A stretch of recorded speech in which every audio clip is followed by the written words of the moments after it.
먼저 기조연설을 좀 듣도록 하겠습니다. 기조연설은 한국산불학회 고기현 회장님께서 고성산불 이후 30년 한국 산불 대응 정책의 변화와 과제라는 그런 주제로 발표를 해주시겠습니다. 네, 큰 박수 부탁드리겠습니다.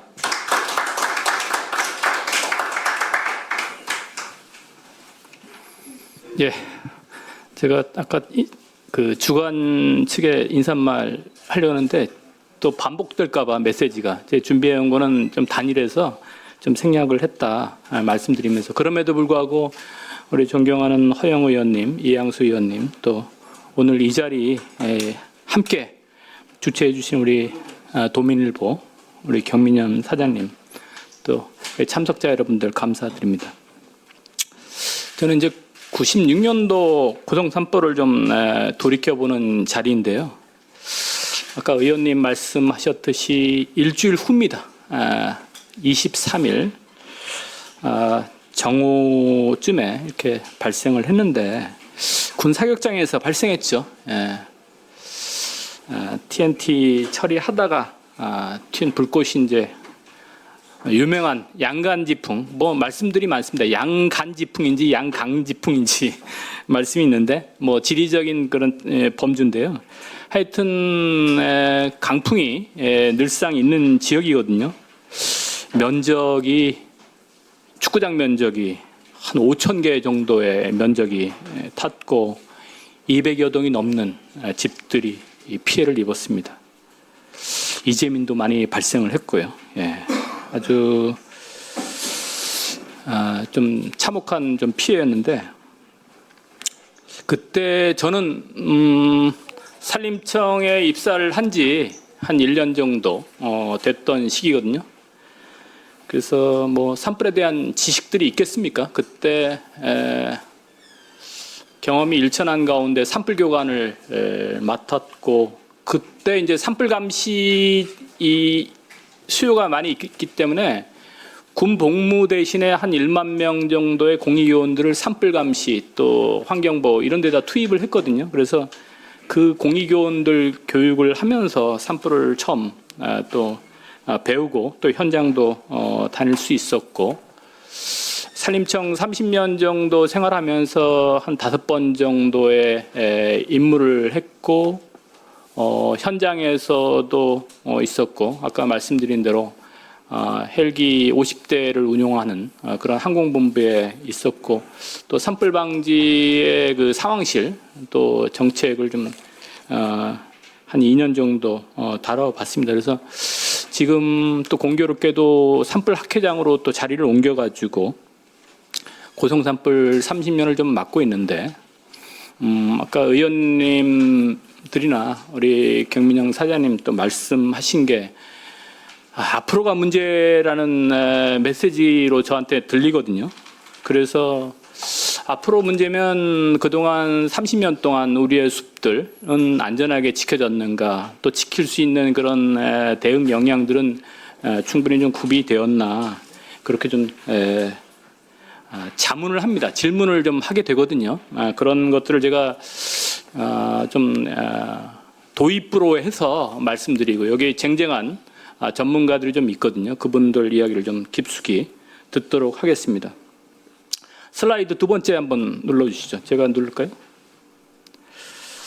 그 영문 자료로 준비한 거는 뭐 투르키에나 또 포르투갈의 또 전문가들 있기 때문에 좀 준비했는데, 뭐 불편하시더라도 숫자 위주로 이렇게 좀 봐주시기 좀 바라고요. 고성산불 이후에 대응 체계는 여기 보시는 것처럼 채워졌습니다. 채워졌어요.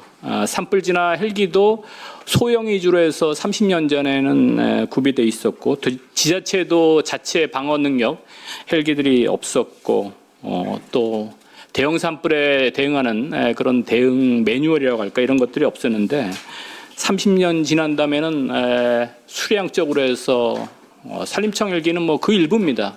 50대 정도의 산림청 헬기 외에도 많은 군 헬기들이 있거든요. 군 헬기들 있고, 또 지자체는 80대가 넘는 헬기들이 지금 배치가 돼서 계절적으로 좀 대응하고 있다 좀 말씀드립니다.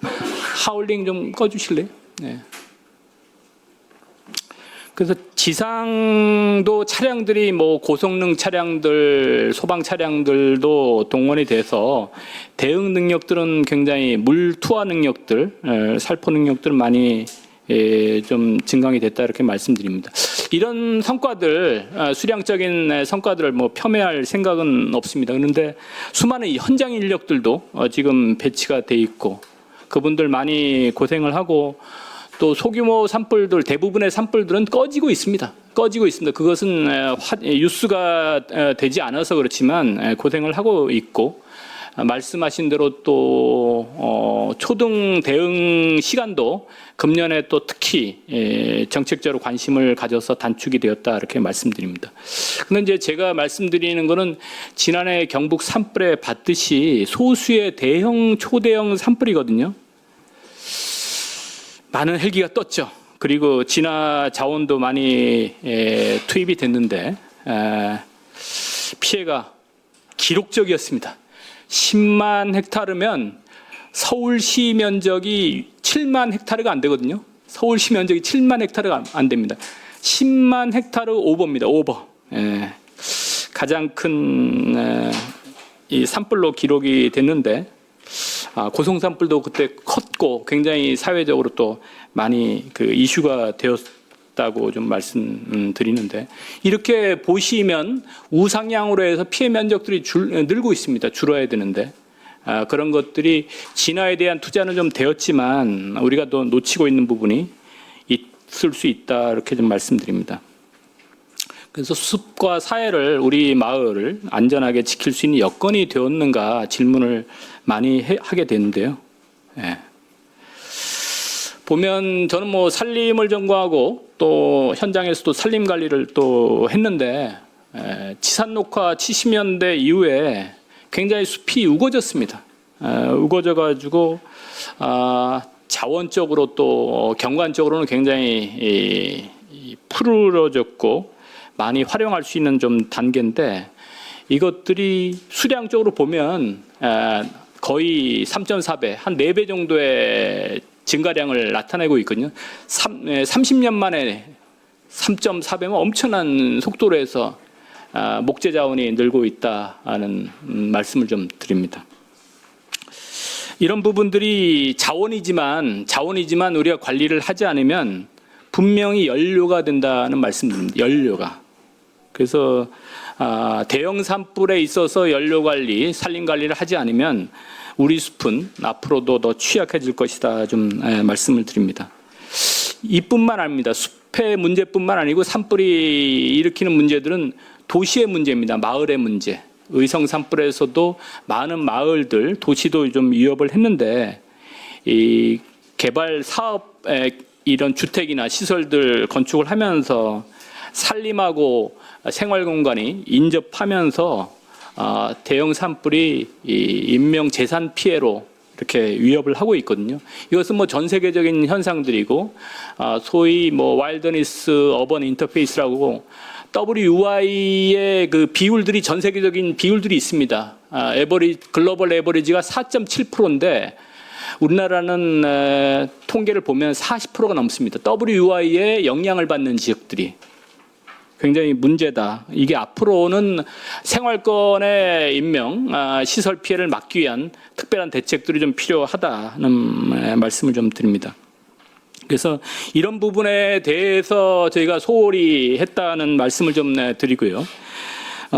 진화 역량을 키우는 동안에 우리가 놓친 부분들은 저는 숲을 덜 대형 산불에 취약하게 만드는 건데 그런 부분들이 취약한 측면이 좀 있다는 말씀을 좀 드리는데 이런 부분들은 뭐 논문으로도 나오고 있습니다. 논문으로도. 그래서 미국 MIT 공대의 콜린스 교수 연구팀이 2013년도 포르투갈의 사례를 이렇게 밝혔는데 여기에 이제 구조적인 문제를 파이어 파이팅 트랩이라고 정의를 했어요. 진화의 함정이라는 거거든요. 진화의 함정. 그래서 무슨 얘기냐고 이렇게 논문을 보면 불이 나면 균형적인 투자를 해야 되는데 당장에 닥쳐올 급박하게 내년에 닥쳐올 그걸 대비해서 진화 자원들 특히 소방차 또 진화 헬기들의 투자들을 합니다. 그건 필요합니다. 저도 뭐 항공보험에 있었기 때문에 필요한데 이게 굉장히 그 단가가 많이 들어가는 사업이고 이게 그 예산 투자가 많이 되면 이런 부분에 있어서 성과가 있을지 모르지만 정작 예산이 덜 들어가면서 효과가 있는 예방 부분 투자들은 뒷전으로 밀리는 경향이 있다. 이것을 산불의 이런 피해들 분석을 한 게 MIT 공대 교수님 그 논문인데 예방 투자가 줄면 연료는 계속 쌓이고 또 더 큰 불이 나서 다시 이제 진화 자원에 대한 투입이 계속적으로 사이클로 되는 현상이거든요. 그래서 그런 함정에 필요한 거는 투자는 하지만 거기에만 몰두하면 안 된다는 이야기를 했는데 오늘 영상으로 보시는데요. 티아고 포르투갈 산불 당국의 책임자도 그런 논문에 공저자로 좀 들어가 있습니다. 그래서 우리나라도 이런 함정에서 빠져 있진 않나 이런 거를 다시 돌아보면서 좀 그런 경향이 있다고 하면 그것을 좀 수정할 필요가 있다는 말씀을 좀 드립니다. 그렇다고 하면 우리 산림의 그 81%라는 수치들 자료 보면 굉장히 많이 성숙을 했다는 거거든요. 그래서 31 심은 지 30년이 넘은 나무들이 81%나 되니까 많죠. 이런 것들을 적절하게 순환을 하지 않으면 향후에 대형 산불에 취약하다 말씀을 좀 드립니다. 그래서 뭐 제가 섣불리 방향을 설정을 하기에는 우리 전문가들이 또 제시를 해주기 때문에 그런데 제가 생각하고 있는 부분들을 좀 말씀드리면 예방에 대한 부분들 여태까지는 이제 진화 투자에 대한 부분들이 많이 되어 왔기 때문에 예방에 대한 관심이 좀 우선적으로 좀 돼야겠다는 말씀을 드립니다. 예방은 사실은 여러 가지 할 일들이 많거든요.